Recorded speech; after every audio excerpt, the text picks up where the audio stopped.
نحمدہ ونسلم ونصلی علی رسولہ الکریم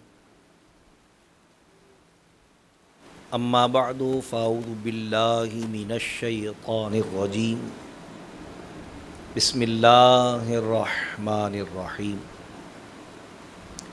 ورفع بعضهم درجات صدق اللہ مولانا العظیم ببرکت ان اللہ وملائکتہ یصلون علی النبی یا ایہا الذین آمنوا صلوا علیہ وسلموا تسلیما اللہم صلی علی سیدنا و مولانا محمد وعلی آلہ و اصحاب سیدنا و مولانا محمد معدن الجود والکرم وعلیہ وبارک وسلم صلاۃ و سلام علیک یا سیدی یا رسول اللہ وعلی آلک و اصحابک یا حبیب اللہ صلی اللہ علیہ وسلم۔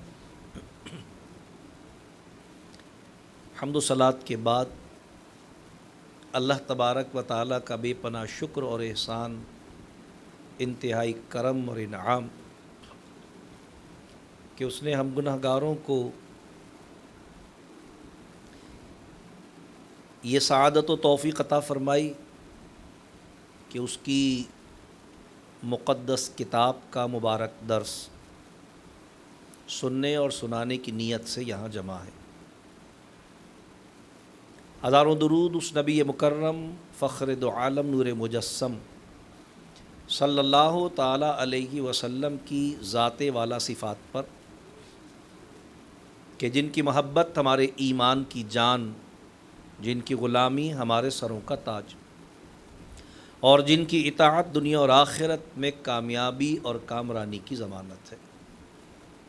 سلام ان کے ازواجین مطہرات، اہل بیت اطہار، صحابہ کرام، خلفائے راشدین رضوان اللہ تعالی علیہم اجمعین پر۔ حصول برکت کے لیے قرآن کریم سے آیت مقدسہ کا ایک حصہ تلاوت کرنے کا شرف حاصل کیا۔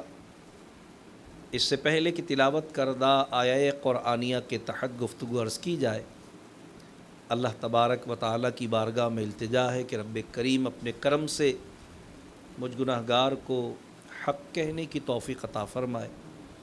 اللہ کریم ہم تمامی اہل ایمان کو حق سن کر حق کو قبول کرنے اور اس پر عمل کرنے کی توفیق عطا فرمائے۔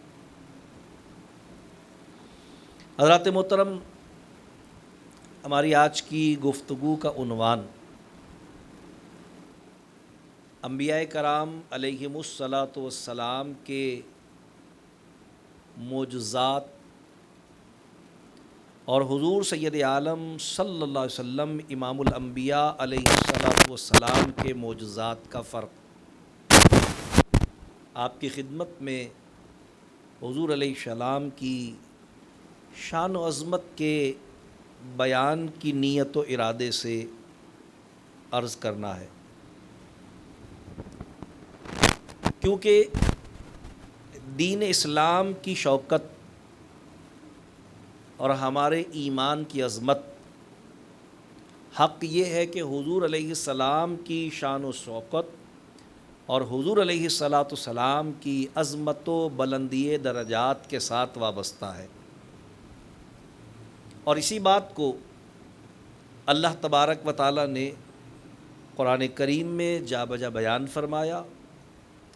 خود رسول اللہ صلی اللہ علیہ وسلم نے احادیث مبارکہ میں اس کا تذکرہ فرمایا، اور یہی ہمارے ایمان کی اساس اور بنیاد اور نچوڑ ہمارے سامنے ہے۔ جو فرق اللہ تبارک و تعالیٰ نے انبیاء سابقین کے درجوں اور رتبوں میں حضور علیہ السلام کو عطا فرمایا ہے، وہی فرق انبیاء سابقین علیہم السلام کے معجزات و کمالات میں بھی حضور علیہ السلام کے معجزات و کمالات کو اللہ نے عطا فرمایا ہے۔ لہٰذا بطور تمہید تیسرے پارے کی پہلی آیت مقدسہ جو ہم نے تلاوت کی، رب کائنات نے ارشاد فرمایا تلک الرسول فضلنا بعضهم علی بعض منہم، اللہ تعالیٰ ارشاد فرماتا ہے یہ ہمارے رسول ہیں کہ ان میں سے بعض کو بعض پر فضیلت ہے۔ من کلم اللہ، کوئی وہ ہے جس کو اللہ نے اپنی بارگاہ میں شرف کلام کرنے کی سعادت عطا فرمائی۔ ورفع بعضهم درجات، اور کوئی وہ ہے جسے باقی سب پر درجوں فضیلت عطا فرمائی۔ یہ جو رب کائنات نے فرق مراتب آیت مقدسہ میں بیان کیا، یہ مراتب ہی کے اعتبار سے ہے۔ ظاہر ہے کہ نفس نبوت، نفس رسالت میں تو تمام انبیاء کرام برابر ہے، نبوت چھوٹی بڑی نہیں ہوتی، لیکن اللہ تبارک و تعالیٰ کی بارگاہ میں انبیاء کرام علیہم السلام کے رتبے اور درجے کم اور زیادہ ہیں۔ لہذا اللہ تبارک تعالیٰ نے ارشاد فرمایا یہ ہمارے رسول ہیں کہ ان میں سے بعض کو بعض پر فضیلت ہے، اور پھر اسی فضیلت کی وضاحت یہ کہہ کے بیان کی کہ اگر کسی کے ذہن میں یہ بات آئے کہ مثلاً کیا فضیلت ہے، تو فرمایا من کلم اللہ، مثلاً کوئی وہ ہے جس سے اللہ نے کلام کیا۔ ظاہر ہے یہ فضیلت سارے نبیوں کو حاصل نہیں ہے کہ اللہ تبارک تعالیٰ نے براہ راست انہیں اپنی بارگاہ میں ہم کلامی کا شرف عطا فرمایا۔ یہ فضیلت اللہ نے حضرت موسیٰ علیہ السلام کو عطا فرمائی، اور اسی لیے ان کو کلیم اللہ کہا جاتا ہے۔ جب یہ بات واضح ہو گئی کہ یہ مثال ہے اس بات کی کہ اللہ نے کس طرح رتبوں اور درجوں میں فرق کیے ہیں، تو پھر اختتاماً ارشاد فرمایا ورفع بعضهم درجات، اور کوئی وہ ہے یعنی انہی رسولوں میں سے ایک وہ ہے کہ جس کو ہم نے باقی سب پر درجوں فضیلت عطا فرمائی۔ ظاہر ہے کہ اس سے مراد حضور سید عالم صلی اللہ علیہ وسلم کہ جنہیں اللہ تبارک و تعالیٰ نے امام الانبیاء ہونے کا اعزاز عطا فرمایا، خاتم النبیین ہونے کا شرف عطا فرمایا، محبوب رب العالمین ہونے کا اعزاز عطا فرمایا، اور باعث تخلیق کائنات ہونے کا ان کے متعلق اعلان فرمایا، اور انہیں اللہ تبارک و تعالیٰ نے رحمت للعالمین بنا کر اس دنیا میں مبعوث فرمایا۔ اب جب ہم دیکھتے ہیں کہ اللہ تبارک تعالیٰ نے درجوں کا فرق بیان کیا اور حضور علیہ السلام کے لیے فرمایا ورفع بعضهم درجات، کہ یہ وہ ہیں کہ جنہیں باقی سب پر درجوں فضیلت دی گئی ہے، تو یہیں سے یہ بات بھی ہمارے سامنے آتی ہے جو ہمارے عنوان کا حصہ ہے کہ جس طرح اللہ نے حضور علیہ السلام کو بذات درجوں کے اعتبار سے باقی سارے نبیوں پر فضیلت عطا فرمائی ہے کہ آپ کی ذات کو اللہ نے شرف عطا فرمایا، درجوں فضیلت عطا فرمائی، تو جس طرح اللہ نے سرکار علیہ السلام کی ذات کو باقی تمام انبیاء کرام علیہم السلام کی ذوات قدسیہ پر، یہ میں وضاحت کر چکا ہوں کہ نفس نبوت میں سارے انبیاء برابر ہیں، بلکہ قرآن نے اس بات کو بھی بیان کیا، فرمایا لا نفرق بین احد من رسلی، وہ جو اہل ایمان ہیں وہ ہمارے رسولوں کے درمیان فرق نہیں کرتے۔ یہاں فرق مراتب مراد نہیں ہے بلکہ فرق نبوت و رسالت مراد ہے۔ فرق نہیں کرتے مطلب یہ کہ کسی کو بڑا نبی مانے، کسی کو چھوٹا نبی مانے، کسی کو نبی مانے اور کسی کو نبی نہ مانے، جیسا کہ قادیانیوں کا معاملہ ہے کہ وہ مرزا کو ذلی نبی کہتے ہیں، ذلی نبی کوئی نہیں ہوتا، ضمنی نبی کہتے ہیں، ضمنی نبی بھی کوئی نہیں ہوتا، نائب نبی کہتے ہیں، نائب نبی بھی کوئی نہیں ہوتا۔ یہ کوئی صدارت نہیں ہے کہ نائب صدر بھی ہوگا اس کا۔ نبوت ایک بالکل اللہ تبارک و تعالیٰ کی طرف سے عطا کردہ ایک ایسا منصب ہے کہ جو رب کائنات کسی کو چن لیتا ہے اپنے بندوں کی ہدایت و رہنمائی کے لیے، اور اس منصب کی ادائیگی کے لیے اس کو اپنی بارگاہ سے بذریعہ وحی رہنمائی فراہم فرماتا ہے تاکہ اس کے ذریعے لوگوں کو ہدایت تقسیم کی جائے۔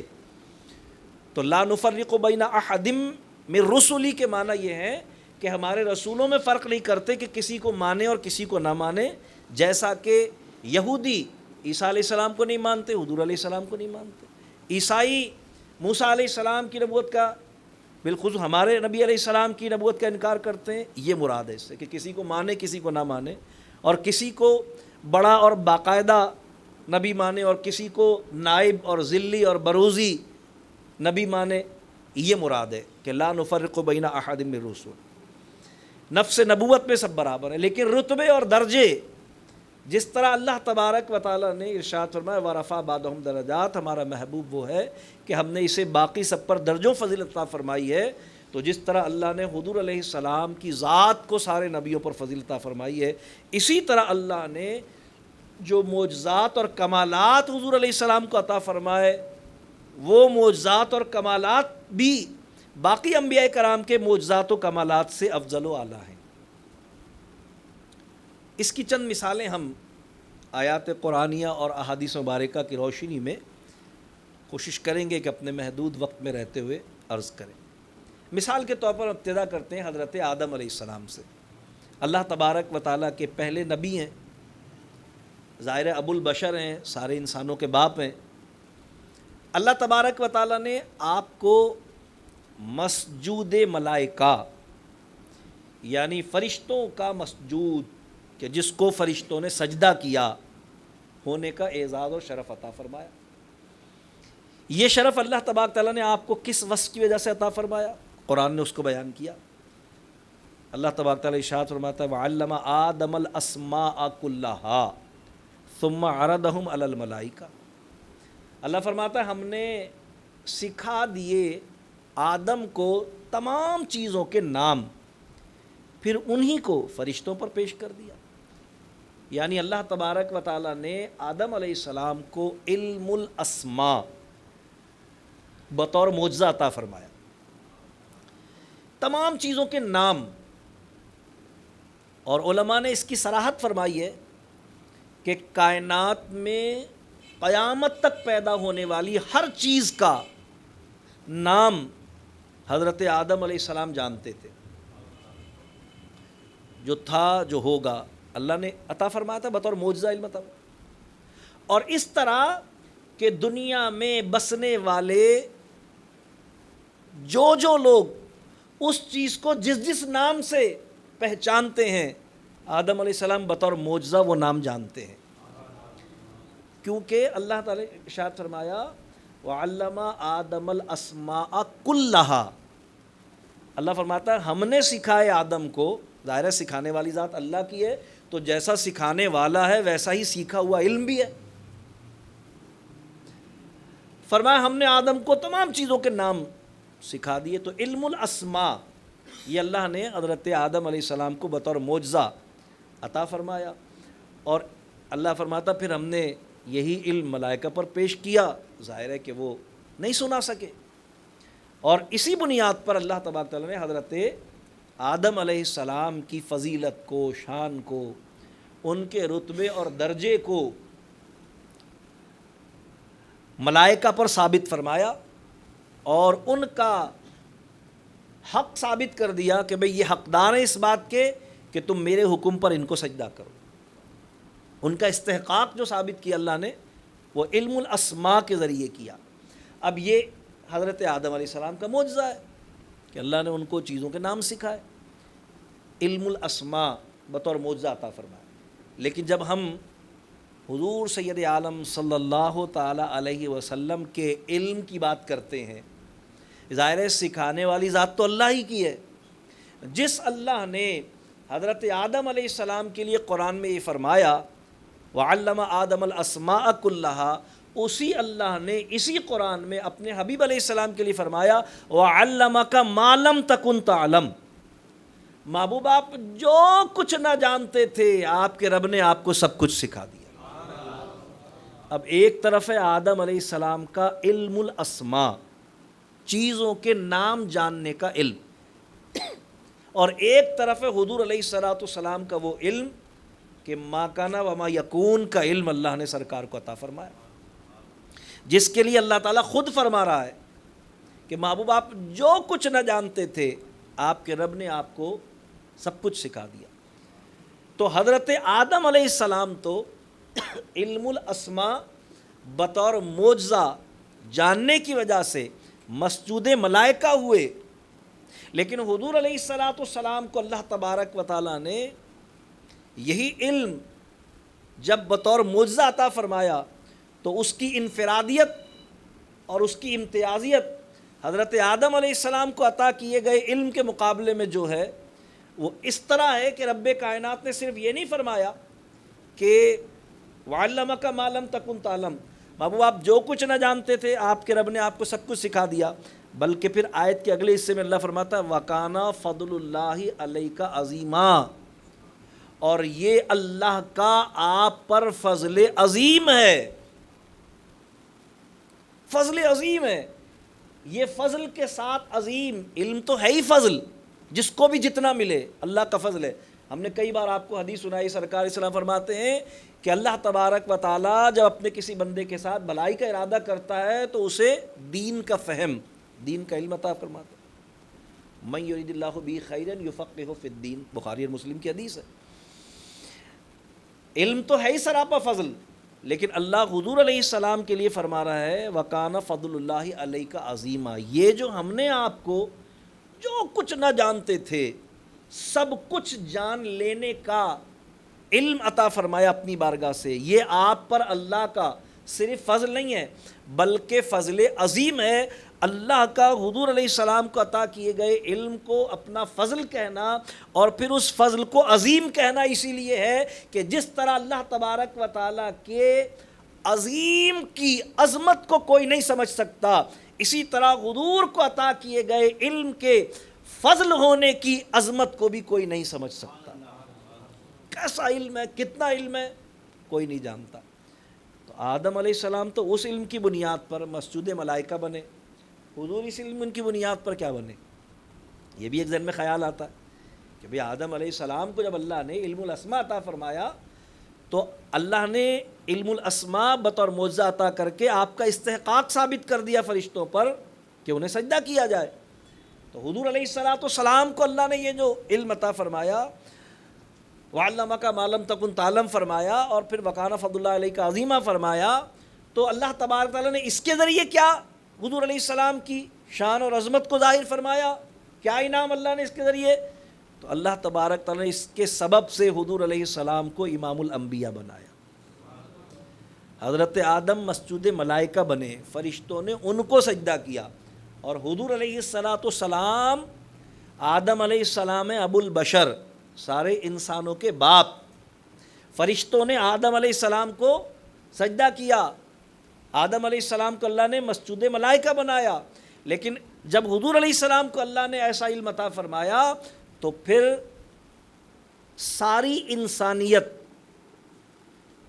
کا شرف اللہ نے جن انسانوں میں جمع کیا، یعنی انسان تو ہے ہی اشرف المخلوقات، لیکن پھر انسانوں میں انبیاء کرام اشرف ترین افراد ہیں، اشرف ترین افراد اور اشرف ترین مخلوقات کی امامت، اور ان سب کو حضور علیہ السلام کی اقتداء میں اللہ نے جمع کر دیا اس علم کی برکت سے کہ اللہ تبارک و تعالیٰ نے حضور سید عالم صلی اللہ تعالی علیہ وسلم کو امام الانبیاء کا منصب عطا فرمایا، اور یہ ثابت کر دیا کہ اس کائنات میں اور ساری مخلوق میں علم کے انعام پانے کے اعتبار سے رتبے اور درجے میں میرے محبوب علیہ السلام سے بڑھ کر تو دور کی بات ہے، میرے محبوب علیہ السلام کے برابر بھی کوئی نہیں ہو سکتا۔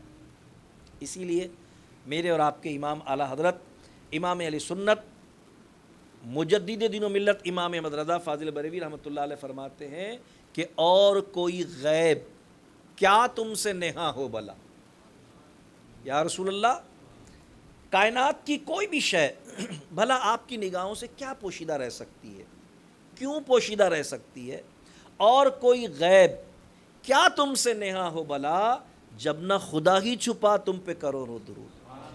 جس رب نے اپنی ذات کو آپ پر پوشیدہ نہیں رکھا تو یہ وضاحت ہے اس بات کی کہ وہ رب مخلوقات میں سے کوئی چیز آپ سے کیوں پوشیدہ رکھے گا۔ تو حضور علیہ الصلاۃ والسلام کی عظمت علمی کو جب ہم سامنے رکھتے ہیں تو حضرت آدم علیہ السلام کا یہ معجزہ ہی نہیں لگتا، کیونکہ حضرت آدم علیہ السلام کا علم تو گویا حضور علیہ الصلاۃ والسلام کے عطا کیے گئے علوم میں سے ایک شعبہ ہے، علم الاسماء ایک شعبہ ہے۔ اور حضور علیہ الصلاۃ والسلام، اللہ اکبر، اللہ خود فرما رہا ہے نا اسی قرآن میں، وَعَلَّمَكَ مَا لَمْ تَكُنْ تَعْلَمُ، وہ آپ جو کچھ نہ جانتے تھے آپ کے رب نے آپ کو سب کچھ سکھا دیا۔ تو حضور سید عالم صلی اللہ تعالیٰ علیہ وسلم کی عظمت علمی کو کوئی شخص الفاظ میں بیان نہیں کر سکتا۔ پھر ہم آگے بڑھتے ہیں، اللہ کے نبی حضرت نوح علیہ السلام، حضرت نوح علیہ السلام کو آدم ثانی بھی کہا جاتا ہے، اس لیے کہ جس طرح اس کائنات میں انسانیت کی ابتدا حضرت آدم علیہ السلام سے ہے، اسی طرح طوفان نوح کے بعد اس زمین پر انسانیت کی ابتدا اور اس کا تسلسل حضرت نوح علیہ السلام سے۔ اور یہ بھی ذہن میں رہے کہ حضرت آدم علیہ السلام بحیثیت نبی دنیا میں تشریف فرما ہوئے، آپ کے دنیا سے تشریف لے جانے کے بعد دنیا میں کفر و شرک کے پھیلنے پر صاحب شریعت پہلے رسول حضرت نوح علیہ السلام ہے۔ حضرت نوح علیہ السلام ظاہر اللہ کے نبی ہیں، اللہ تبارک و تعالیٰ نے آپ کو مستجاب الدعوات یعنی دعا کی قبولیت کا معجزہ عطا فرمایا، لہذا حضرت نوح علیہ السلام نے اللہ تبارک و تعالیٰ کی بارگاہ میں وہ دعا فرمائی کہ جس کا تصور کر کے عقل حیران ہو جاتی ہے۔ قرآن کریم نے اس کو بیان کیا جب نوح علیہ السلام نے سینکڑوں برس تبلیغ دین فرمائی اور اس کے نتیجے میں بہت تھوڑے لوگ ایمان لائے، حضرت نوح علیہ السلام نے اللہ تبارک و تعالیٰ کی بارگاہ میں دعا کر دی، لیکن دعا بڑی عجیب کی۔ حضرت نوح علیہ السلام نے اللہ کی بارگاہ میں دعا کی، قرآن نے اس دعا کو بیان کیا، وَقَالَ نُوحُ رَبِّ لَا تَذَرْ عَلَى الْأَرْضِ مِنَ الْكَافِرِينَ دَيَّارًا۔ نوح نے اللہ کی بارگاہ میں عرض کی کہ اے میرے پروردگار، اے میرے رب، زمین پر ایک کافر کو بھی زندہ نہ چھوڑ۔ اتنے سے تو لوگ تھے جو ایمان لائے تھے، تو اب زمین پہ بچنا کس نے تھا؟ یعنی زمین خالی کر دے، دنیا خالی کر دے، زمین پر ایک کافر کو بھی زندہ نہ چھوڑ۔ اب ایسا نہیں ہوا کہ اللہ تبارک و تعالیٰ نے حضرت نوح علیہ السلام کی اس دعا پر اعتراض فرمایا کہ نوح، پیدا کرنے والے ہم، پالنے والے ہم، تمہارا کام تبلیغ ہے، تبلیغ کرو۔ یہ کیا بات ہوئی کہ تم نے دعا کر دی؟ مطلب مشین ٹھیک نہیں ہو رہی تو پھینک دو، لوگ تمہارے دین کو، تمہاری تبلیغ کو قبول نہیں کر رہے تو ان کو مار دو، ختم کر دو، یہ کیسی دعا کر دی؟ نہیں، جب نوح علیہ السلام نے اللہ کی بارگاہ میں دعا کی اور قرآن نے اس کو بیان کیا، وَقَالَ نُوحُ رَبِّ لَا تَذَرْ عَلَى الْأَرْضِ مِنَ الْكَافِرِينَ دَيَّارًا، اے اللہ زمین پر ایک کافر کو بھی زندہ نہ چھوڑ۔ تو پھر ساتھ ہی ساتھ آپ نے یہ بھی ارشاد فرمایا کہ اگر تو نے انہیں زندہ چھوڑا، اگر یہ زمین پر رہے اور بسے، فرمایا وَلَا يَلِدُ إِلَّا فَاجِرًا كَفَّارًا، میری نگاہ نبوت یہ دیکھ رہی ہے کہ یہ جو اولادیں پیدا کریں گے نا وہ بھی فاجر اور کافر ہی ہوں گے۔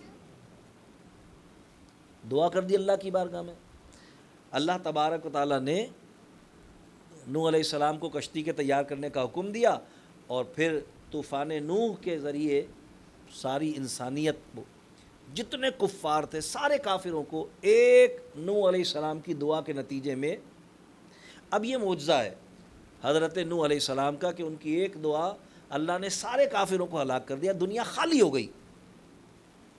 لیکن جب اس معجزے کا ہم موازنہ کرتے ہیں حضور علیہ الصلاۃ والسلام کی ذات اور حضور علیہ السلام کے معجزات کے ساتھ، تو حضور سید عالم صلی اللہ تعالیٰ علیہ وسلم ارشاد فرماتے ہیں اللہ تبارک و تعالیٰ نے ہر نبی کو ایک حق دعا عطا فرمایا ہے۔ ابو داؤد شریف میں حدیث ہے، اللہ نے ہر نبی کو ایک حق دعا، یعنی ویسے تو نبی مستجاب الدعوات ہوتا ہے، لیکن ایک وہ حق ہے اس کا کہ وہ مانگے اور اللہ قبول کرے۔ اللہ نے ہر نبی کو ایک حق دعا عطا فرمایا اور ہر نبی نے وہ حق دنیا میں استعمال کر لیا، ہر نبی نے وہ حق دنیا میں استعمال بھی کر لیا، فرمایا سوائے میرے سوا وہ حق سارے نبیوں نے استعمال کر لیا۔ صحابہ نے پوچھا یا رسول اللہ صلی اللہ علیہ وسلم آپ نے کیوں نہیں استعمال کیا؟ دنیا اور دنیا کی نعمتیں اور اسلام کی عظمتیں اور صحابہ اور ان کی کامیابیاں اور اسلام کا غلبہ اور کفر کی مغلوبیت وغیرہ وغیرہ بہت چیزیں ایسی کہ وہ طلب کی جائیں اللہ سے، تو یا رسول اللہ آپ نے کیوں نہیں وہ حق استعمال فرمایا؟ سرکار علیہ السلام فرماتے ہیں میں نے اپنا وہ حق قیامت کے دن اپنی امت کی شفاعت کے لیے محفوظ رکھا ہے۔ اب وہ جو قرآن کریم میں اللہ تعالی ارشاد فرماتا ہے، جس کو بعض بدعقیدہ لوگ اہل سنت و جماعت کے عقیدہ شفاعت مصطفیٰ علیہ الصلاۃ والسلام کی نفی کے لیے بطور دلیل استعمال کرتے ہیں، آیت الکرسی کے وہ الفاظ کہ من ذا الذی یشفع عندہ، کون ہے جو اس کی بارگاہ میں کسی کی سفارش و شفاعت کر سکے۔ یہ آیت کا اتنا حصہ سنا کر کہتے ہیں کوئی شفاعت کر ہی نہیں سکتا، شفاعت کوئی چیز ہی نہیں ہے، قیامت میں بھی سفارش چلے گی، وہاں کوئی عمران خان یا پیپلز پارٹی کی گورنمنٹ چل رہی ہے کہ سفارش سے کام ہوگا۔ اس طرح کی بیہودہ باتیں کر کے لوگوں کو گمراہ کرتے ہو، تو یہ تو توہین ہے، بے ادبی ہے تو اللہ کی بارگاہ کی، اللہ بھی سفارشوں پہ کام کرے گا معاذ اللہ، اس طرح سے جھانسا دیتے ہیں وہ۔ لیکن آیت کا اگلا حصہ کیا ہے؟ من ذا الذی یشفع عندہ، کون ہے وہ جو اس کی بارگاہ میں کسی کی سفارش و شفاعت کر سکے؟ اللہ فرمائے الا باذنہ، مگر وہ جسے خود ہم نے اجازت عطا فرمائی ہے۔ یہ ہستی کون ہے جس کو خود اللہ نے اجازت عطا فرمایا، اذن شفاعت اللہ نے عطا فرمایا ہے؟ وہ حضور علیہ السلام ہے، اور صرف حضور علیہ السلام نہیں ہے، حضور علیہ السلام کے صدقے حضور علیہ السلام کی امت کے علماء، اولیاء، حتیٰ کہ حفاظ کرام۔ صحیح مسلم شریف کی حدیث آپ نے بہت بار علماء کرام سے سنی ہے کہ رسول اللہ علیہ السلام ارشاد فرماتے ہیں جس نے قرآن کو حفظ کیا اور اس حال میں زندگی بسر کی کہ اس کے حلال کو حلال اور اس کے حرام کو حرام جانا، فرمایا قیامت میں اس حال میں اٹھے گا کہ اللہ تبارک تعالیٰ 10 ایسے افراد کے حق میں اس کی شفاعت کو قبول کرے گا جو اپنی بدعمالیوں کی وجہ سے جہنم کے حقدار بن چکے ہوں گے۔ یہ بات تو اس کی ہو رہی ہے جو قرآن یاد کر لے، حافظ قرآن کی بات ہو رہی ہے کہ وہ 10 افراد کی شفاعت کرے گا، جس پر قرآن نازل ہوا ان کی تو شان ہی کچھ اور۔ یہ تو حافظ قرآن کی بات ہو رہی ہے جو قرآن یاد کر لے گا۔ تو رب کائنات نے فرمایا الا باذنہ، مگر وہ جسے ہم نے ہی اذن عطا فرمایا، جسے ہم نے اجازت عطا فرمائی۔ تو حضور علیہ السلام فرماتے ہیں میں نے وہ حق محفوظ رکھا ہے، جب قیامت کا دن آئے گا اور نفسی نفسی کا دورہ ہوگا تو میں اللہ کی بارگاہ میں سجدہ کروں گا، اللہ کے دربار میں اب دست سوال دراز کروں گا اور اپنے اس حق دعا کو استعمال کروں گا جو کہ اللہ نے سرکار کو اذن شفاعت کی صورت میں شب معراج عطا فرمایا کہ میں آپ شفاعت فرمائیے، آپ کی شفاعت قبول کی جائے گی۔ لہٰذا حضور علیہ السلام فرماتے میں اللہ کی بارگاہ میں دعا کروں گا اور رب کائنات فرمائے گا محبوب اٹھائیے اپنے سر کو اور مانگیے اور طلب کیجیے۔ قرآن میں اللہ تبارک تعالیٰ نے بالکل صراحتاً ارشاد فرمایا وَلَسَوْفَ يُعْطِيكَ رَبُّكَ فَتَرْضَىٰ، محبوب عنقریب آپ کا رب آپ کو اتنا دے گا، اتنا دے گا، اتنا دے گا کہ آپ راضی ہو جائیں گے۔ یہ عنقریب کس قریب کی بات ہو رہی ہے؟ یہ قیامت کے دن کی بات ہو رہی ہے۔ یہ اللہ تبارک و تعالیٰ کس چیز کے سوال کرنے کی بات کر رہا ہے، کس چیز کے عطا کرنے کی بات کر رہا ہے کہ آپ کا رب آپ کو اتنا دے گا کہ آپ راضی ہو جائیں گے؟ یہ امت کی بخشش و مغفرت کی دعا کی قبولیت ہے۔ اور حضور علیہ السلام نے اس آیت مبارکہ کے نزول پر جماعت صحابہ کو مخاطب کر کے فرمایا. تفسیر روح البیان نے، تفسیر عزیزی نے بہت وضاحت کے ساتھ اس کو بیان کیا کہ حضور علیہ السلام نے اس آیت کے نزول پر جماعت صحابہ کو گواہ بنا کے فرمایا، اے میرے صحابیوں گواہ رہنا کہ جب تک میرا ایک امتی بھی جہنم میں ہوگا میں اللہ سے رضا کا اعلان نہیں کروں گا. یعنی جب وہ آخری امتی بھی جہنم سے نکال لوں گا، میں جنت میں داخل کر دوں گا، تب میں اعلان کروں گا کہ اے اللہ میں تجھ سے راضی ہوں. اعلیٰ حضرت فاضل بریلوی رحمۃ اللہ علیہ فرماتے ہیں خدا کی رضا چاہتے ہیں دو عالم، خدا چاہتا ہے رضائے محمد صلی اللہ علیہ وسلم.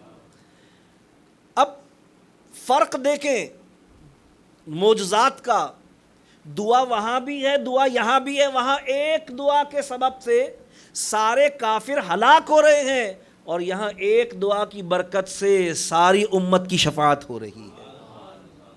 تو جو فرق مراتب درجات کے اعتبار سے ہے نا، وہی فرق مراتب معجزات کے اعتبار سے بھی ہے. معجزہ تو وہ بھی ہے لیکن وہاں کفار کی ہلاکت ہے، معجزہ یہ بھی ہے مگر یہاں امت کی شفاعت ہے. اس لیے کہ رحمت العالمین کا معجزہ ہے یہ محبوب کبریا کا معجزہ ہے. تو جب ہم موازنہ کرتے ہیں نا ہمیں معلوم ہوتا ہے کہ معجزہ تو اصل یہ ہے. کیوں؟ آپ کہیں گے بھئی یہ اصل معجزہ وہ اصل معجزہ کیوں نہیں ہے؟ بڑی آسان سی بات ہے. بھئی کفار نوح علیہ السلام کی دعا سے ہلاک تو ہوئے، لیکن آپ سے میرا سوال ہے بتائیے کفار کا آخرکار انجام کیا ہونا تھا؟ ان کا تو انجام تھا ہی ہلاکت. سو نوح علیہ السلام کی دعا سے ہو گئی تو معجزہ تو ہے، مگر کیا معجزہ ہے؟ معجزہ تو یہ ہے کہ ان کا انجام جہنم تھا، سرکار کی دعا سے جنتی بن گئے. معجزہ تو وہ بھی ہے لیکن وہ تو تھے ہی ہلاکت، ان کا تو انجام تھا ہی ہلاکت. یہ بات الگ ہے کہ نوح علیہ السلام کی دعا سے ہو گئی، ورنہ بھی انجام تو ان کا ہلاکت ہی تھا. تو یہ فرق جب ہم دیکھتے ہیں تو پتہ چلتا ہے کہ بھئی معجزہ تو یہ ہے، معجزہ تو یہ حضور علیہ السلام کا معجزہ پھر معجزہ نظر آتا ہے. اسی طرح اگر ہم اور آگے بڑھیں آیات قرآنیہ اور احادیث مبارکہ کا مطالعہ کریں اور دیکھیں تو مثلا حضرت سلیمان علیہ السلام اللہ کے نبی ہیں، جلیل القدر نبی ہیں. اللہ تبارک و تعالیٰ نے آپ کو بڑے کمالات عطا فرمائے اور بڑی شان عطا فرمائی. اور حضرت سلیمان علیہ السلام خود ارشاد فرماتے ہیں وقال یا ایھا الناس، اللہ نے ان کے اس فرمان کو بیان کیا علمنا منطق الطیر وَأُوتِينَا مِن كُلِّ شَيْءٍ. حضرت سلیمان علیہ السلام خود ارشاد فرماتے ہیں، اللہ فرماتا ہے اور جب کہا سلیمان نے کہ اے لوگوں بے شک میں سکھایا گیا ہوں، علمنا میں سکھایا گیا ہوں، منطق الطیری پرندوں کی بولیاں اللہ نے مجھے سکھائی ہیں، میں سکھایا گیا ہوں اللہ کی طرف سے پرندوں کی بولیاں. سارے پرندوں کی بولی آپ جانتے تھے. اور فرمایا وَأُوتِينَا مِن كُلِّ شَيْءٍ، اور مجھے ہر شے میں سے حصہ دیا گیا ہے. اللہ تبارک تعالیٰ نے آپ کو اس قدر مال و دولت اور ایسی حکومت عطا فرمائی تھی جو آپ سے پہلے اور آپ کے بعد ظاہری اور دنیاوی اعتبار سے کسی کے لیے ممکن نہیں. حتیٰ کہ حضرت سلیمان علیہ السلام جنات پر بھی حکومت فرماتے تھے، ہواؤں پر بھی آپ کا حکم چلتا تھا. ایسی آپ کی حکمرانی تھی. اسی لیے آپ فرما رہے ہیں وَأُوتِينَا مِن كُلِّ شَيْءٍ، اللہ نے مجھے ہر شے سے حصہ عطا فرمایا. اب یہ حضرت سلیمان علیہ السلام کا معجزہ ہے کہ اللہ نے ان کو پرندوں کی بولیاں سکھائیں. بے شک یہ معجزہ ہے کہ حضرت سلیمان علیہ السلام پرندوں کی بولیاں جانتے تھے، جس پرندے سے چاہتے تھے گفتگو کر لیتے تھے. بالکل معجزہ ہے. لیکن میں آپ سے پوچھتا ہوں، آپ بتائیے کہ کیا آج دنیا میں ایسے بے شمار لوگ نہیں پائے جاتے اور ان کے پاس ایسے کئی پرندے نہیں پائے جاتے جو وہ ایک دوسرے کی بولی سمجھتے ہیں؟ اکثر گھروں میں بولنے والے طوطے ہوتے ہیں. عرب شریف میں نے مینا دیکھی، وہ پوری سورہ یاسین سنایا کرتی تھی. ایسی کئی چیزیں دنیا میں موجود ہیں، اور بہت سارے جانور ایسے سدھائے ہوئے ہوتے ہیں جو بات سمجھتے ہیں انسانوں کی اور وہ بات کرتے ہیں انسانوں سے۔ یورپ میں تو بالکل یہ جو یعنی گوریلا جس کو ہم کہتے ہیں، بڑے بندر، یہ بطور سرونٹ گھروں میں ٹرین کر کے یوز کیے جاتے ہیں، کرتے ہیں کام بالکل، وغیرہ وغیرہ۔ اس قسم کی چیزیں ہمیں دنیا میں دیکھنے کو نظر آتی ہیں، ان کا معجزہ اپنی جگہ ہے، اور ظاہر ہے وہ معجزہ ہے۔ لیکن جیسا میں نے عرض کیا کہ پرندے، ان کی بولی، ٹھیک ہے آج عام لوگ پرندوں کی بولی نہیں سمجھ سکتے، یا پرندے عام لوگوں کی بولی نہیں سمجھ سکتے، لیکن پرندے ایک دوسرے کی بولی تو سمجھتے ہیں نا، پرندے ایک دوسرے کی بولی تو سمجھتے ہیں نا۔ اس لیے سمجھتے ہیں کہ پرندوں کی کوئی نہ کوئی بولی ہوتی ہے، ظاہر ہے ان کی اپنی تو کوئی نہ کوئی بولی ہوتی ہے نا جو وہ ایک دوسرے سے کمیونیکیٹ کرتے ہیں۔ جب حضرت سلیمان علیہ السلام کے اس معجزے کا موازنہ ہم حضور علیہ السلام کے معجزات و کمالات کے ساتھ کرتے ہیں، تو بھئی پرندے، ان کی کوئی نہ کوئی بولی ہوتی ہے، اور وہ آپس میں ایک دوسرے کی بولی بولتے اور سنتے اور سمجھتے ہیں۔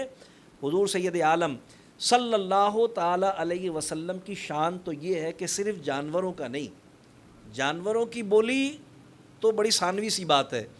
حضور علیہ السلام کی خدمت میں اونٹ نے فریاد کی، آپ سب کے علم میں ہے۔ حضور علیہ السلام کی بارگاہ میں ہرنی نے فریاد کی، آپ سب کے علم میں ہے، اور ایسی بہت ساری چیزیں احادیث مبارکہ میں ہیں۔ لیکن بہرحال ان کی کوئی نہ کوئی زبان تو ہے، ان کا کوئی نہ کوئی نطق تو ہے۔ حضور سید عالم صلی اللہ علیہ وسلم کی شان تو یہ ہے کہ حضور علیہ السلام سے سوکھا ہوا تنا کلام کر رہا ہے، اور حضور اس سے کلام کر رہے ہیں، حضور اس کی بات سن رہے ہیں، وہ حضور کی بات سن رہا ہے، جس میں اصلاً کلام کرنے کی صلاحیت ہی نہیں ہوتی۔ حضور علیہ السلام کی بارگاہ میں مشہور واقعہ ہے، سیاہ ستہ میں موجود ہے، 20 بار آپ نے علماء سے سنا ہے کہ جب ابو جہل کنکریاں لے کر آیا اور اس نے کہا کہ اگر تم بتاؤ محمد صلی اللہ علیہ وسلم کہ میرے ہاتھ میں کیا ہے تو میں مان لوں گا کہ تم اللہ کے نبی ہو۔ حضور علیہ السلام فرمایا بھائی میں بتاؤں تیرے ہاتھ میں کیا ہے، یہ کوئی کمال کی بات ہے، یا جو چیز تیرے ہاتھ میں ہے وہ بتائے کہ میں کیا ہوں۔ اب حضور علیہ السلام کا یہ فرمانا بظاہر تو سوال ہے، لیکن در حقیقت یہ اس کے سوال کا جواب ہے۔ اس نے یہ کہا تھا کہ اگر آپ بتا دیں میرے ہاتھ میں کیا ہے تو میں مان لوں گا کہ آپ اللہ کے نبی ہیں۔ تو اب جواباً حضور علیہ السلام فرما رہے ہیں کہ جو تیرے ہاتھ میں ہے وہ بتائے کہ میں کیا ہوں، تو یہ ہوگی نا کمال کی بات۔ تو بظاہر تو ایسا لگ رہا ہے نا کہ اس کے سوال کا جواب تو نہیں ہوا، یعنی حضور نے یہ تو نہیں بتایا کہ اس کے ہاتھ میں کیا ہے، لیکن یہ اس کا جواب بھی اسی میں موجود ہے۔ کیوں؟ اس لیے کہ حضور علیہ السلام فرما رہے ہیں کہ میں صرف یہی نہیں جانتا ہوں کہ تیرے ہاتھ میں کیا ہے، بلکہ یہ بھی جانتا ہوں کہ جو تیرے ہاتھ میں ہے وہ مجھے پہچانتا بھی ہے۔ صرف یہ نہیں جانتا ہوں کہ تیرے ہاتھ میں کیا ہے، بلکہ یہ بھی جانتا ہوں کہ جو تیرے ہاتھ میں ہے وہ مجھے پہچانتا بھی ہے۔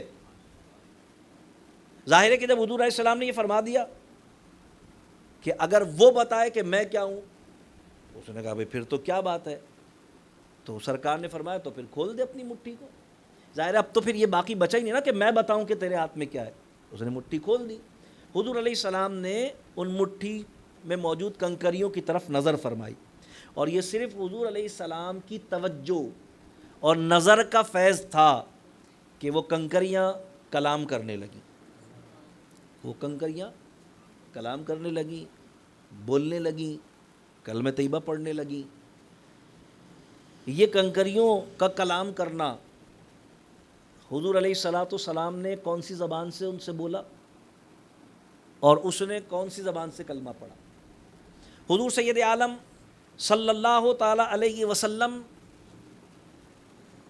کی زبان ترجمان سے کلمات نکلنا تو دور کی بات ہے، سرکار علیہ السلام کے محض اشارے پر چاند کا 2 ٹکڑے ہو جانا، سرکار نے کون سی زبان میں اس کو حکم دیا، اور اس نے کون سے کان سے حضور کا حکم سنا، کس آنکھ سے حضور کا اشارہ دیکھا، اور کس دماغ سے سمجھا، کہ حضور مجھے حکم دے رہے ہیں کہ میں 2 ٹکڑے ہو جاؤں. حضور علیہ السلام کا انگشت مبارکہ کے اشارے سے ڈوبے ہوئے سورج کو لوٹانا، یعنی کلام کی یہ کوئی قسم نہیں ہے، کلام ہی نہیں ہے نا، اس میں تو کلام پایا ہی نہیں گیا اس میں. حضور علیہ السلام نے اشارہ کیا اور سورج کی آنکھیں نہیں ہیں، پھر اس نے کیسے دیکھ لیا؟ گویا یہ کلام حکم بھی ہو گیا اور اس پر عمل بھی ہو گیا. بادلوں کا حضور علیہ السلام کے اشارے پر تقسیم ہونا اور جمع ہونا، اس قسم کی بے شمار چیزیں 1 2 نہیں 20 احادیث مبارکہ میں موجود ہیں. خصائص کبریٰ شریف امام جلال الدین سیوطی رحمۃ اللہ تعالیٰ علیہ کی، اس میں ایسی کم از کم 26-28 حدیثیں موجود ہیں. تو پتہ چلا کہ حضرت سلیمان علیہ السلام کا پرندوں کی بولی جاننا یہ تو بے شک معجزہ ہے کہ آپ پرندوں سے کلام کرتے تھے، لیکن پرندوں کی بہرحال کوئی بولی تو ہوتی ہے، وہ آپس میں تو کلام کرتے ہیں. لیکن سرکار علیہ الصلوۃ والسلام تو ایسی مخلوق کو مخاطب فرما رہے ہیں جن کی زبان ہی نہیں ہوتی، اور ایسا کلام فرما رہے ہیں ان سے جس میں الفاظ بھی نہیں ہیں، لیکن وہ سن بھی رہے ہیں اور اس پر عمل بھی کر رہے ہیں.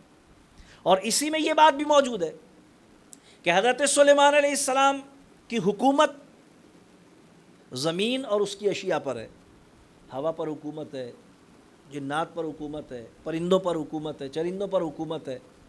لیکن حضور سید عالم صلی اللہ علیہ وسلم کی حکمرانی، سرکار علیہ السلام کی حکومت، ظاہر ہے کہ سرکار علیہ السلام کا اشارے سے چاند کے 2 ٹکڑے فرما دینا، سرکار علیہ الصلوۃ والسلام کا اشارے سے ڈوبے ہوئے سورج کو لوٹا دینا، سرکار علیہ السلام کے اشارے پر بادلوں کا آپ کی اطاعت و فرمانبرداری کرنا، یہ اس بات کو ظاہر کر رہا ہے کہ سلیمان علیہ السلام کی حکومت اگرچہ ساری زمین پر تھی، لیکن میرے آقا کی حکومت تو زمین پر بھی ہے اور آسمان پر بھی ہے. اور یہ بات صرف زبانی نہیں ہے، بلکہ حدیث پاک میں حضور سید عالم صلی اللہ تعالی علیہ وسلم نے گویا اس کی صراحت بھی فرمائی ہے. جیسا کہ حدیث مبارکہ میں مذکور اور بہت بار آپ نے علماء سے سنا ہے، میں نے بھی پہلے کبھی حدیث مبارکہ بیان کی ہے کہ حضور علیہ السلام نے ارشاد فرمایا، میرے 2 وزیر زمین میں اور 2 وزیر آسمانوں میں. جو 2 وزیر حضور علیہ السلام کے زمین میں ہیں ان میں ایک حضرت ابو بکر صدیق ہیں، ایک حضرت سیدنا فاروق اعظم رضی اللہ عنہ. اور سرکار علیہ السلام نے ارشاد فرمایا، میرے 2 وزیر آسمانوں میں، ایک جبرائیل اور ایک میکائیل. اب حضور علیہ الصلوۃ والسلام کا یہ فرمانا کہ میرے 2 وزیر زمین میں اور 2 وزیر آسمان میں، اس کا مطلب وزیر کس کے ہوتے ہیں؟ وزیر بادشاہ کے ہوتے ہیں. اور جب سرکار علیہ السلام کے وزیر زمین میں بھی ہیں اور آسمان میں بھی ہیں، تو پتہ چلا کہ حضور علیہ الصلوۃ والسلام کی بادشاہت کا ایک صوبہ زمین ہے تو دوسرا صوبہ آسمان ہے. وہاں بھی وزیر ہے، یہاں بھی وزیر ہے. اور پھر یہ بھی ذہن میں رکھنے کی بات ہے کہ دنیاوی طور پر ہم یہ دیکھتے ہیں کہ جب کسی بادشاہ کی بادشاہت یا کسی حاکم کی حکمرانی ختم ہو جاتی ہے تو اس کی کابینہ بھی ڈیزالو ہو جاتی ہے. ظاہر ہے کہ پھر وہ وزیر نہیں رہتے، چاہے ٹرن اوور پورا ہو جائے اس وجہ سے یا توڑ دی جائے حکومت اس وجہ سے، جو بھی صورت ہو، پھر وہ وزیر نہیں رہتے. پھر وہ چاہیں تو کسی اور پارٹی کو جوائن کر لیں، چاہیں تو جو چاہے کوئی اور کام کریں، کسی اور مصرف میں اپنے آپ کو مصروف کر لیں. لیکن حضور سید عالم صلی اللہ تعالی علیہ وسلم کا بعد وصال اپنے روضہ اطہر میں تشریف فرما رہ کر سیدنا صدیق اکبر رضی اللہ عنہ کو اپنے پہلو میں اور سیدنا فاروق اعظم رضی اللہ عنہ کو اپنے پہلو میں تشریف فرمائی عطا کرنا، یہ غمازی ہے اس بات کی اور استعارہ اس بات کا کہ میرے غلاموں، جس طرح میری حکومت اور میری حکمرانی میری حیات ظاہری میں تھی، الحمدللہ اسی طرح میری حکومت و حکمرانی آج بھی قائم ہے کہ میرے وزراء بھی میرے ساتھ ہیں، میری کابینہ بھی میرے پاس ہے. تو پتہ چلا کہ سرکار علیہ الصلوۃ والسلام کا یہ کہنا کہ میرے 2 وزیر زمینوں میں 2 آسمانوں میں، اس بات کی وضاحت اور صراحت کر رہا ہے کہ حضور علیہ السلام کی حکومت و حکمرانی زمین پر بھی اور آسمان پر بھی. اسی لیے کہا گیا نا کہ جن کے قدموں پہ سجدہ کریں جانور، منہ سے بولیں شجر، دے گواہی حجر، وہ ہیں محبوب رب مالک بحر و بر، صاحب رجعت شمس و شق القمر، نائب دست قدرت پہ لاکھوں سلام۔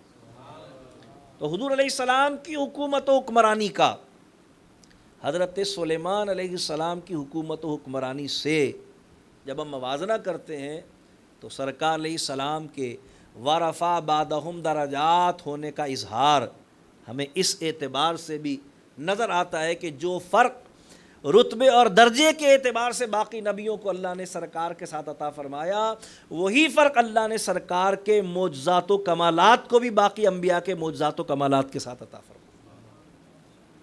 تو حضور سید عالم صلی اللہ تعالی وسلم کے معجزات کا اپنا ایک امتیاز ہے اور انفرادیت ہے۔ حضور سید عالم صلی اللہ تعالی علیہ وسلم کو اللہ تبارک و تعالی نے جو کچھ انعامات اور اعزازات عطا فرمائے، اس میں حضور علیہ السلام ایک امتیازی اور انفرادی حیثیت کے حامل ہے۔ حضرت یوسف علیہ السلام اللہ کے نبی ہیں، اللہ تبارک و تعالیٰ نے آپ کو معجزہ حسن عطا فرمایا۔ حسین تھے، بے پناہ حسین تھے۔ ان کے حسین ہونے کو اور کتنے زیادہ حسین تھے اس بات کو قرآن کریم نے اس طرح ثابت کیا ہے کہ اللہ تعالیٰ ارشاد فرماتا ہے کہ جب مصر کی عورتوں نے حضرت یوسف علیہ السلام کو دیکھا تو انہوں نے اپنے ہاتھوں کی انگلیوں کو کاٹ لیا۔ قرآن کہتا ہے وَقَطَّعْنَا أَيْدِيَهُنَّ، انہوں نے اپنے ہاتھوں کی انگلیوں کو کاٹ لیا، انہیں پتہ بھی نہیں چلا۔ یعنی حضرت یوسف علیہ السلام اتنے حسین تھے کہ ان کے حسن کے سحر میں وہ ایسی بے ہوش ہو گئیں اور ایسی مدہوش ہو گئیں کہ انہیں پتہ ہی نہیں چلا کہ انہوں نے اپنے ہاتھوں کی انگلیوں کو کاٹ لیا۔ اب یہ حضرت یوسف علیہ السلام کا معجزہ ہے کہ رب کائنات نے آپ کو معجزہ حسن عطا فرمایا۔ لیکن جب حضور سید عالم صلی اللہ تعالیٰ علیہ وسلم کے معجزہ حسن کی ہم بات کرتے ہیں اور سرکار علیہ السلام کے ہم حسین ہونے کی بات کرتے ہیں تو دیکھیے اللہ تبارک و تعالیٰ نے حضور علیہ السلام کو جو حسن عطا فرمایا، صحابہ کرام رضوان تو اس کے متعلق جو کچھ کہتے ہیں، سبحان اللہ، حضرت انس ارشاد فرماتے ہیں کہ 14ویں کی رات تھی، حضور علیہ السلام صحن مسجد نبوی شریف میں آرام فرماتے اور آپ نے ایک یمنی حلہ پہنا ہوا تھا جو سرخ دھاری دھار تھا۔ فرماتے ہیں کہ میں کبھی حضور علیہ السلام کے چہرے مبارکہ کو دیکھتا تھا اور کبھی 14ویں رات کے چاند کو دیکھتا تھا۔ جب میں نے حضور علیہ السلام کے چہرے کا 14ویں رات کے چاند کے ساتھ موازنہ کیا، یعنی کبھی اس کو دیکھتا، کبھی اس کو دیکھتا، کبھی اس کو دیکھتا، کبھی اس کو دیکھتا، فرماتے اللہ کی قسم میں اس نتیجے پر پہنچا کہ 14ویں رات کا چاند بھی حضور علیہ السلام کے حسن و جمال کے سامنے ماند نظر آتا تھا۔ صحابہ کرام تو یہ بتا رہے ہیں۔ حضرت حسان ابن ثابت رضی اللہ عنہ فرما رہے ہیں وَأَحْسَنُ مِنْكَ لَمْ تَرَ قَطُّ عَيْنِي، یا رسول اللہ میری آنکھ نے کبھی آپ جیسا حسین نہیں دیکھا۔ لیکن بھائی حضرت حسان نے کتنے لوگوں کو دیکھا ہوگا، حضرت انس نے کتنے لوگوں کو دیکھا ہوگا، تو اب ان کی بات کی اپنی ایک اہمیت ہے۔ لیکن اگر ہم بات کریں ایسے کی جس نے ساری مخلوق کو دیکھا ہے، تو جامع ترمذی شریف کی حدیث ہے کہ حضور علیہ السلام نے حضرت جبرائیل سے ایک بار دریافت کیا کہ جبرائیل تم نے اللہ کے سارے نبیوں کو دیکھا ہے، بتاؤ ہم کیسے ہیں، اللہ نے ہمیں کیسا بنایا؟ حضرت جبرائیل امی عرض کرتے ہیں کہ یا رسول اللہ صلی اللہ علیہ وسلم میں نے صرف اللہ کے سارے نبیوں کو ہی نہیں دیکھا ہے، بلکہ میں نے اولین و آخرین اللہ کی ساری مخلوقات کو دیکھا ہے، سارے انسانوں کو، سارے جنوں کو، سارے فرشتوں کو میں نے دیکھا ہے، میری نگاہ سے کوئی پوشیدہ نہیں ہے، میں نے تو سب کو دیکھا ہے۔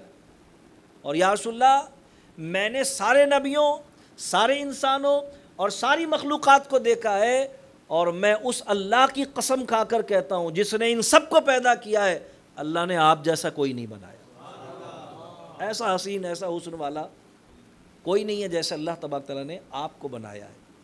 تو حضور علیہ الصلاۃ والسلام کا حسن، اللہ اکبر۔ اب حضور علیہ السلام حضرت یوسف سے زیادہ خوبصورت تھے، یہ کیسے ثابت ہو، یہ کیسے پتہ چلے کہ حضور علیہ السلام کے حسن کا موازنہ حضرت یوسف کے حسن سے کیا جا سکتا ہے یا نہیں؟ اللہ اکبر۔ میرے اور آپ کے امام اعلیٰ حضرت امام مدرسہ فاضل بریلوی رحمۃ اللہ تعالیٰ علیہ کی خدمت میں سوال آ گیا، کسی نے سوال پوچھا، کہا کہ حضرت ہمارا ایمان ہے ورفع بعدہم درجات، اللہ نے رتبوں اور درجوں کے اعتبار سے حضور علیہ السلام کو سارے نبیوں پر فضیلت عطا فرمائی، ظاہر یہ تقاضا اس بات کا کہ حضور اپنے ہر وصف میں، ہر کمال میں سارے نبیوں سے افضل ہو؟ فرمایا بالکل ایسا ہی ہے۔ فرمایا تو پھر حضور علیہ السلام کو حسن و جمال میں بھی حضرت یوسف سے زیادہ حسین ہونا چاہیے؟ فرمایا بالکل۔ فرمایا تو کیسے ثابت کریں ہم؟ کیونکہ حضور علیہ السلام کے حسن کو ثابت کرنے کے لیے ہمارے پاس کوئی دلیل نہیں ہے، جبکہ حضرت یوسف علیہ السلام کے حسن کی بات کرنے والوں کے پاس ہمارے ہی قرآن سے دلیل موجود ہے، کہ قرآن کہتا ہے کہ مصر کی عورتوں نے اپنی انگلیوں کو کاٹ لیا، انہیں پتہ بھی نہیں چلا۔ تو اب یہ بتائیے یہ کیسے ثابت ہو کہ حضور علیہ السلام حضرت یوسف سے بھی زیادہ خوبصورت؟ تو اعلیٰ حضرت فاضل بریلوی رحمۃ اللہ علیہ نعت شریف تحریر فرما رہے تھے، جب یہ سوال پوچھنے والے نے پوچھا تو آپ نے اسی نعت کے ایک شعر میں اس کے اس سوال کا جواب پیش کر دیا۔ کہتے ہیں یا رسول اللہ صلی اللہ علیہ وسلم، یہ مجھ سے سوال کرتے ہیں، یہ مجھ سے پوچھتے ہیں کہ حسن یوسف پہ کٹی مصر میں انگشت زنا، حضرت یوسف علیہ السلام کو دیکھ کر مصر کی عورتوں نے اپنی انگلیوں کو کاٹ لیا تھا۔ یہاں اب یہ بھی ذہن میں رکھنے کی بات ہے کہ قرآن نے اس چیز کو بیان کیا ہے اور قرآن سے اس کی دلیل موجود ہے۔ فرماتے یا رسول اللہ، یہ مجھ سے سوال کر رہے ہیں اور مجھ سے پوچھ رہے ہیں کہ حسن یوسف پہ کٹی مصر میں انگشت زنا، بتاؤ حضور علیہ الصلاۃ والسلام ان سے زیادہ حسین تھے تو کیا دلیل ہے؟ فرماتے میں اس کے سوا اور ان سے کیا کہوں کہ حسن یوسف پہ کٹی مصر میں انگشت زنا، سر کٹاتے ہیں تیرے نام پہ مردان عرب۔ یا رسول اللہ صلی اللہ علیہ وسلم، آپ کے حسن و جمال کی عظمت کا عالم یہ ہے کہ حضرت یوسف کو تو دیکھ کر عورتوں نے انگلیوں کو کاٹا تھا۔ اب وہاں دیکھ کا ہے، دیکھنے کا عمل ہے، عورتوں کا عمل ہے اور انگلیوں کے کاٹنے کا عمل ہے۔ فرمایا جس طرح دیکھنے کا بے دیکھے کے ساتھ کوئی موازنہ نہیں، جس طرح عورتوں کا مردوں کے ساتھ کوئی موازنہ نہیں، جس طرح انگلیوں کا گردنوں کے ساتھ کوئی موازنہ نہیں، ویسا ہی حسن یوسف کا بھی آپ کے حسن کے ساتھ کوئی موازنہ نہیں۔ اور پھر وَقَطَّعْنَا أَيْدِيَهُنَّ، ماضی کا صیغہ ہے، عورتوں نے دیکھا اور انگلیاں کاٹیں۔ ایک بار یہ واقعہ ہوا، یہاں فرما رہے ہیں سر کٹاتے ہیں تیرے نام پہ مردان عرب، قیامت تک یا رسول اللہ آپ کے نام پر لوگ گردنیں کٹواتے رہیں گے، ایک سلسلہ ہے جو قیامت تک جاری رہے گا۔ تو پتہ چلا کہ وہ حسن بھی دائمی ہے اور اس کا معجزہ بھی دائمی ہے۔ تو حضور سید عالم صلی اللہ علیہ وسلم کے حسن کا موازنہ، یعنی جب اس چیز کو ہم پیش نظر رکھتے ہیں کہ سرکار کو بے دیکھے آج تک اہل ایمان عرب کے مرد اپنی گردنوں کو کٹوا رہے ہیں ان کے نام پر، تو کیسا حسن ہوگا؟ کسی عاشق صادق نے کہا کہ جب حسن تھا ان کا جلوہ نما، انوار کا عالم کیا ہوگا، ہر کوئی فدا ہے بن دیکھے دیدار کا عالم کیا ہوگا۔ میں اس کو کون بیان کر سکتا الفاظ؟ تو جب ہم موازنہ کرتے ہیں تو پتہ چلتا ہے ورفع بعدہم درجات، واقعی اللہ تبارک تعالیٰ نے صرف سرکار کی ذات کو ہی انبیاء سابقین پر درجوں فضیلت نہیں عطا فرمائی، بلکہ سرکار کے معجزات و کمالات کو بھی اللہ نے انبیاء سابقین کے معجزات و کمالات پر درجوں فضیلت عطا فرمائی۔ حضرت موسیٰ علیہ السلام اللہ کے نبی ہیں، اللہ کے نبی حضرت موسیٰ علیہ السلام، اللہ تبارک و تعالیٰ نے، ظاہر ہے کہ آپ کو بھی، کتنا ہو گیا ٹائم دورانیہ کتنا، 5 منٹ، 10 بجے شروع ہوا ہمارا. درود پاک پڑھی، اللہم صلی علی سیدنا و مولانا محمد صلاۃ و سلام علیک سیدی یا رسول اللہ وعلی آلک و اصحابک بلا. حضرت موسیٰ علیہ السلام اللہ کے نبی ہیں. چلیے ہم جلدی سے آخر کی طرف آتے ہیں. اللہ کے نبی ہیں، اللہ نے آپ کو معجزات اور کمالات عطا فرمائے. بنی اسرائیل حضرت موسیٰ کی بارگاہ میں آئے اور انہوں نے کہا کہ موسیٰ ہمیں پانی درکار ہے. میدان طیہ میں بھٹک رہے تھے، ہمیں پانی درکار ہے. تو موسیٰ علیہ السلام نے کیا کیا؟ اللہ تبارک تعالیٰ کی بارگاہ میں ان کی درخواست پیش کی. یعنی قوم نے موسیٰ علیہ السلام سے درخواست کی، موسیٰ علیہ السلام نے اللہ کی بارگاہ میں. قرآن کہتا ہے وَإِذِ اسْتَسْقَىٰ مُوسَىٰ لِقَوْمِهِ، جب موسیٰ نے ہم سے طلب کیا پانی اپنی قوم کے لیے. وَإِذِ اسْتَسْقَىٰ مُوسَىٰ لِقَوْمِهِ، جب موسیٰ نے طلب کیا ہم سے پانی اپنی قوم کے لیے. تو موسیٰ نے قوم سے ڈائریکٹ کیوں نہیں کہا؟ قوم سے موسیٰ نے یہ کیوں نہیں کہا کہ اللہ سے مانگو؟ قوم نے موسیٰ سے مانگا، موسیٰ علیہ السلام نے اللہ سے مانگا. نہ قوم نے یہ کہا، نہ موسیٰ علیہ السلام نے قوم سے یہ کہا کہ اللہ سے ڈائریکٹ مانگو، غیر اللہ سے مانگنا شرک ہے. اور نہ ہی قوم نے موسیٰ سے یہ کہا کہ موسیٰ آپ نے بھی اللہ سے ہی مانگنا تھا، تو پھر ہمیں آپ سے مانگنے کی کیا تھا، ہم ہی مانگ لیں گے، رہنے دیجیے آپ. گویا موسیٰ علیہ السلام بھی یہ بات جانتے ہیں کہ ان کا مجھ سے طلب کرنا مجھے اللہ کی بارگاہ میں وسیلہ جان کر ہی طلب کرنا ہے. اور قوم بھی یہ بات جانتی ہے کہ ہمارا موسیٰ سے طلب کرنا دراصل اللہ تبارک تعالیٰ کی بارگاہ سے ہی طلب کرنا ہے، کیونکہ اللہ کی نعمتوں کی تقسیم پر یہ مقرر ہے. تو گویا وسیلے کا تصور اللہ خود فرما رہا ہے وَإِذِ اسْتَسْقَىٰ مُوسَىٰ لِقَوْمِهِ، موسیٰ نے مانگا اپنی قوم کے لیے، اپنے لیے نہیں مانگا. تو ہم نے کیا کہا؟ اللہ فرمایا فَقُلْنَا اضْرِب بِعَصَاكَ الْحَجَرَ، تو ہم نے موسیٰ سے کہا کہ یہ جو پتھر آپ کا زمین پر رکھا ہے اس پر عصا مار دیں. پتھر زمین پر تھا، ایک سامنے موجود تھا، فرمایا اس پر عصا مار دیں.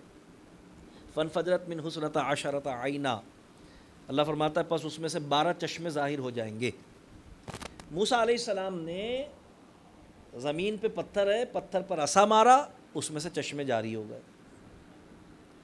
اب یہ بات ہر آدمی جانتا ہے کہ زمین میں بہرحال پانی موجود ہوتا ہے.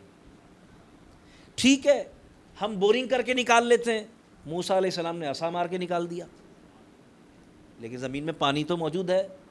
موسیٰ علیہ السلام کا عصا مار کے پانی نکال دینا معجزہ ہے، لیکن بہرحال زمین میں پانی موجود ہوتا ہے. حضور سید عالم صلی اللہ علیہ وسلم کے معجزات مقدسہ کے ساتھ جب ہم اس کا موازنہ کرتے ہیں تو دیکھیے زمین میں بہرحال پانی موجود ہوتا ہے. موسیٰ علیہ السلام کا عصا مار کے پانی نکال دینا بے شک یہ معجزہ ہے.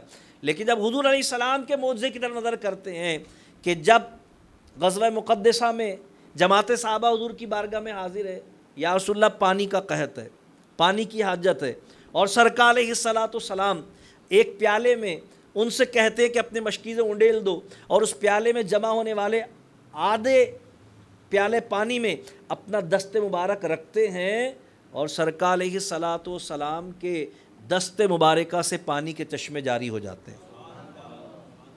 دیکھیے زمین میں بہرحال پانی موجود ہوتا ہے.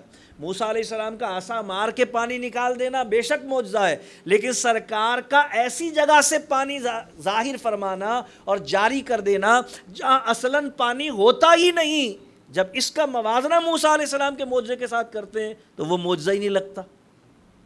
ایسا لگتا ہے وہ معجزہ ہی نہیں ہے، کیونکہ زمین میں پانی تو موجود ہے. موسیٰ علیہ السلام نے عصا مار کے نکال دیا، لیکن حضور علیہ السلام نے اپنے دست مبارکہ سے پانی کے چشمے جاری فرما دیے. اعلیٰ حضرت فاضل بریلوی رحمۃ اللہ علیہ فرماتے ہیں انگلیاں ہیں فیض پر ٹوٹے ہیں پیاسے جھوم کر، ندیاں پنجاب رحمت کی ہیں جاری واہ واہ. اور ایک اور مقام پر فرماتے ہیں انگلیاں پائیں وہ پیاری پیاری جن سے دریائے کرم ہے جاری. انگلیاں پائیں وہ پیاری پیاری جن سے دریائے کرم ہے جاری. فیض پر جوش پر آتی ہے جب غم خاری تو تشنے سیراب ہوا کرتے.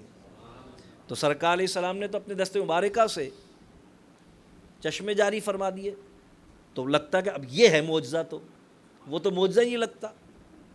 حضرت عیسیٰ علیہ السلام کا معجزہ سب کے علم میں ہے کہ آپ مردے کو زندہ کر دیا کرتے تھے، پرانی قبر پر جاتے اور فرماتے قم باذن اللہ، اٹھ جا اللہ کے حکم سے، اٹھ جایا کرتا تھا۔ اور قرآن کریم فرقان حمید نے بھی اس کو بیان کیا کہ حضرت عیسیٰ علیہ السلام فرماتے تھے وَأُحْيِي الْمَوْتَى بِإِذْنِ اللَّهِ، میں مردے کو زندہ کرتا ہوں اللہ کے حکم سے۔ اب یہاں پر وہی والی بات ہے، ابھی میں پچھلی گفتگو میں کنکریوں کا واقعہ آپ کی خدمت میں بیان کیا، غور کرنے کی بات ہے کہ وہ مردہ جس کو حضرت عیسیٰ علیہ السلام زندہ کرتے تھے وہ پہلے کبھی زندہ تو تھا نا، اور اسے آگے پھر زندہ بھی ہونا تھا، ایسا ہی ہے نا بھائی، جو مرا ہے اسے پھر دوبارہ اٹھنا بھی ہے، اور جو پیدا ہوا اس کو مرنا بھی ہے۔ تو معجزہ تو ہے کہ عیسیٰ علیہ السلام مردے کو زندہ کر دیتے تھے، لیکن عیسیٰ علیہ السلام کا مردے کو زندہ کر دینا اپنی جگہ معجزہ ہے، لیکن وہ پہلے کبھی زندہ تو تھا اور اسے آئندہ بھی کبھی زندہ ہونا تھا قیامت کے قائم ہونے پر، تو اس میں زندگی کا آ جانا عیسیٰ علیہ السلام کے فرمانے پر یقیناً معجزہ ہے، لیکن سرکار علیہ السلام کے وجود مسعود کی برکت سے خشک تنے میں زندگی آ جانا اور اس کا حضور کے فراق میں رونا، اور پھر سرکار کا اسے تسلی دینا، اور پھر اس کے مطالبہ تسکین پر سرکار کا پیشکش کرنا، پہلے اس کو دوبارہ سرسبز کرنے کی پیشکش کرنا، اور اس پیشکش کے قبول نہ کرنے پر اسے جنت میں لگانے کی پیشکش کرنا، اور صرف پیشکش نہ کرنا بلکہ جنت میں لگا دینا، اور اس جگہ پر جہاں اسے دفن کیا گیا اسے قیامت تک کے لیے جنت کا باغ بتا دینا۔ یہ غمازی کر رہا ہے اس بات کی کہ زندگی اس مردے میں عیسیٰ علیہ السلام کے معجزے کے طور پر ہی آئی تھی، لیکن پہلے کبھی موجود تھی۔ اس تنے میں جو زندگی آئی ہے یہ تو کبھی زندہ تھا نا، اسے کبھی زندہ ہونا تھا۔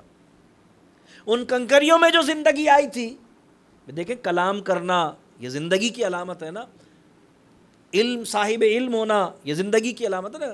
کنکریوں نے کون سی زبان سے کلمہ پڑھا، ان کو کلمہ سکھایا کس نے، زندگی کی علامت ہے نا، صاحب کلام ہونا، صاحب علم ہونا۔ تو سرکار علیہ السلام کے وجود مسعود کی برکت سے تنے میں زندگی آ گئی کہ جس میں اصلاً زندگی نہیں ہوتی، اور یہ تو وجود مسعود کی نسبت ہے، وہاں صرف نگاہ کی توجہ سے کنکریوں میں زندگی آ گئی جن میں اصلاً کوئی زندگی نہیں ہوتی۔